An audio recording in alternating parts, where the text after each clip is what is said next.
23 जुलै रोजी सकाळी 7 वाजताच्या सुमारास नागपूर संभाजीनगर महामार्गावरील पेडगाव येथे ट्रक आणि लक्झरी बसची समोरासमोर धडक झाल्याने भीषण अपघात झाला। या अपघातात लक्झरी बसचा सफाई कामगार जागीच ठार झाला असून 18 ते 20 प्रवासी गंभीर जखमी झाल्याची माहिती सूत्रांकडून प्राप्त झाली आहे। जखमी असलेल्या काही प्रवाशांना कारंजा लाड उपजिल्हा रुग्णालय, शेलू बाजार व वाशिम जिल्हा सामान्य रुग्णालय येथे नेऊन प्राथमिक उपचार करण्यात आला। अक्षय लोटे, विदर्भ न्यूज, कारंजा लाड। प्रत्येक प्रजातीची फुलझाडे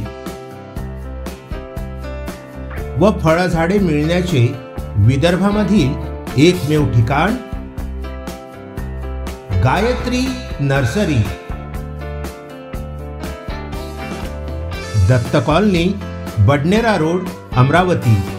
अधिक माहिती करिता संपर्क साधा 9075575317 9325303223।